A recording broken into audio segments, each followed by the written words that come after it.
Okay, so like I was saying, I'm just gonna add 2 more boxes this week. So I was thinking we could look Okay. it over real quick, and we could do it based on the event that we used last week. Because you did say that coming home each day to an empty house, now that your dad has moved out, has been pretty hard for you. Correct? Yeah. Yeah, I bet.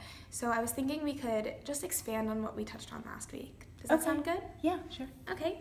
So last time I asked you to describe the event. So you said coming home each day to an empty house. So I want you to think of thoughts that kind of lead to that emotion.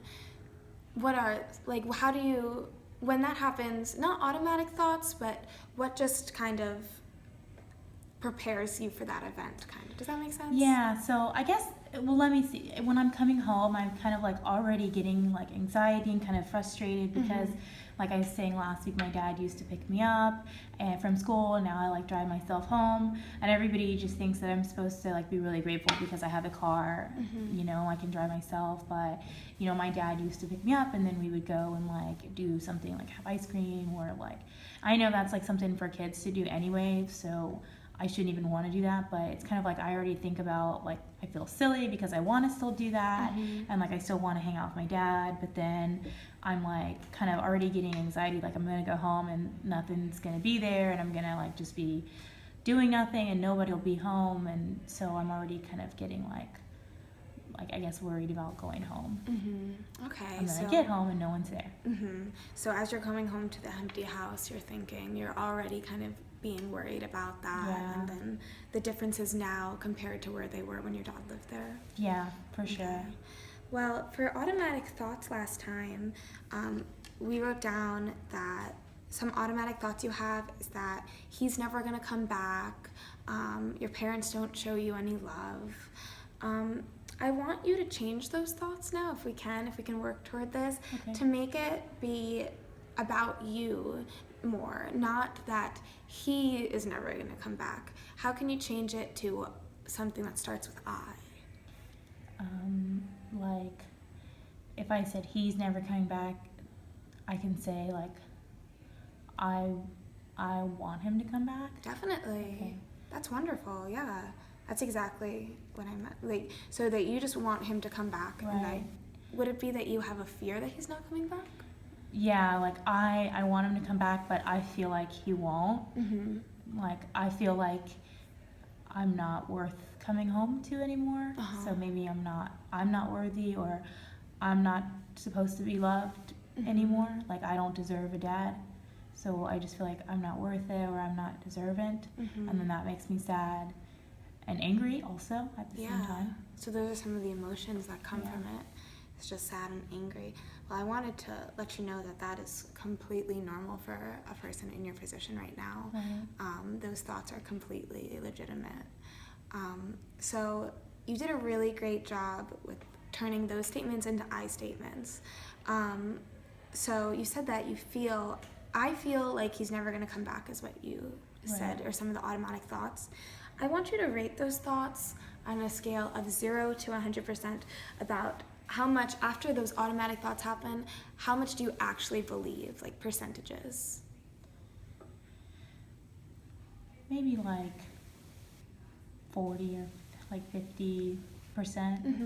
Like half, I guess, or a little less than half, because he does stop by, and like he like still pays for my car and my cell phone and stuff, and he still tries to call me to see if like I want to go to his house, but I just feel like he could have been coming to our house. Like, if he was still at home, I wouldn't have to go somewhere else. He would just be home already. So, I mean, I know he still loves me, but he's still not there either. Exactly.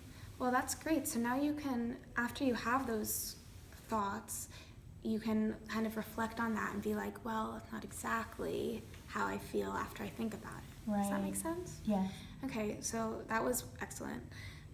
You said that your emotions are sad and you're angry. Yeah. Now, we talked about what like sadness means to you. How much, during our sessions, how much would you say to the percentage is that true? I know, between 1 and 100%, how much sadness do you feel at that moment? like 80%. 80%. Yeah. So that's pretty, you definitely feel upset when you come home like that. Yeah. And you recognize that. Yeah, pretty sad. Oh, yeah. So I want us to now just come up with maybe a more rational response to those automatic thoughts, because they tend to just kind of come into your head. Right. This happens to everyone, and we can let them kind of take over, and instead we very rarely go back and like, I guess, what's like the rational meaning of this. So when you say, "I'm not worthy of any love," can we turn that into more of a rational thinking of instead? So maybe like something like, I am worthy of him coming home. He just lives at a different home. Mm-hmm. So he wants me to be around, but he just wants me to be at his house. Mm-hmm. Would that be something rational, I guess? That's completely rational. That makes perfect sense. And now you're taking a step back and being like, well, it's not that he doesn't want to show me any love. It's just, this is the situation, this is the circumstance. Right. Great job. Definitely. That's completely rational. Before we wrap up, I just wanted to let you know that I think it's amazing how self-aware you are. It takes people so long to just be able to like know how they're feeling and to be able to experience that. And the fact that you can just think about it, and it might take a little bit of time sometimes when you're, but that you can just, how you're feeling is incredible, and that's gonna really help you throughout the rest of your life. So you should be really proud of yourself for that. Thanks. Along with that, I just want you to be aware that sometimes you might be too self-aware of yourself. So I don't want you to get yourself down over things that you're maybe like, I don't know, just like trying to just be too critical of yourself for. Okay. Got caught up in my words. Because it really is. It's great that you're so self-aware, but I don't want you to get too down on yourself because of that, because of your self-awareness. Okay.